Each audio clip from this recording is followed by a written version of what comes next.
Đây kích bông cử một sumo sồi với cộng thêm 100g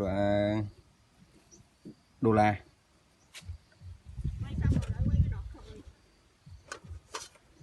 Cộng đổ ra đây, đổ vô pha thuốc.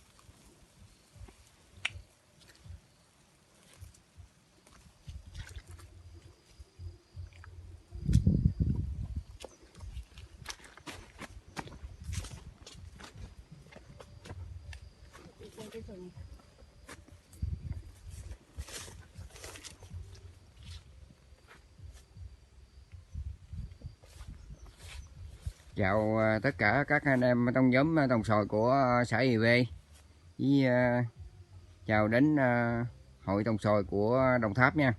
Chào em Nha Lâm. Đây là anh Kích bông cử một đây.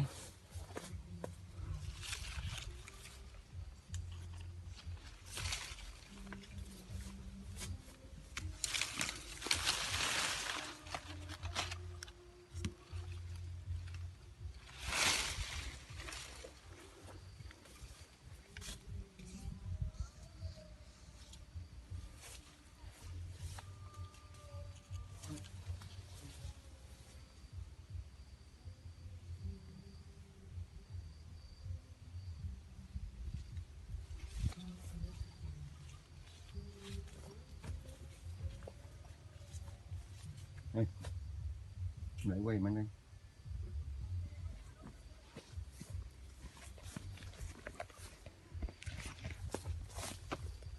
Chào nhóm trồng xoài của xã IB với Đồng Tháp nha. Chào em Nha Lâm. Này là anh Kích cử một của xoài kích bông nha. Cử một. Nắng quá. Chờ chút xíu nữa rồi xịt.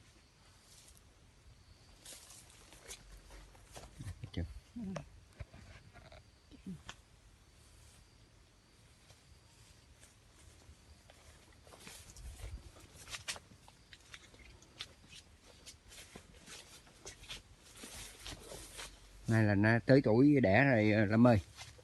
À.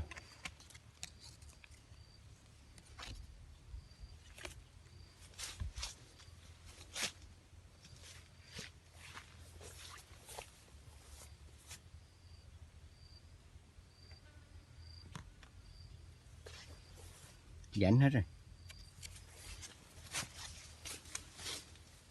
Mình thấy nó rảnh không?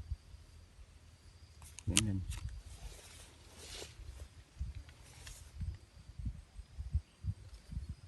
Rồi.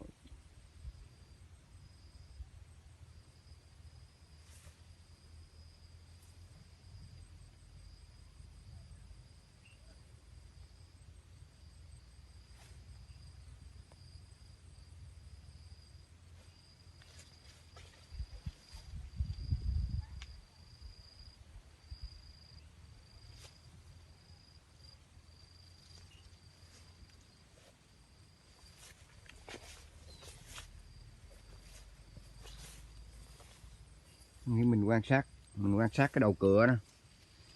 Mình quan sát cái đầu cửa nó. Mà chuẩn bị nó bung là mình mới kích được.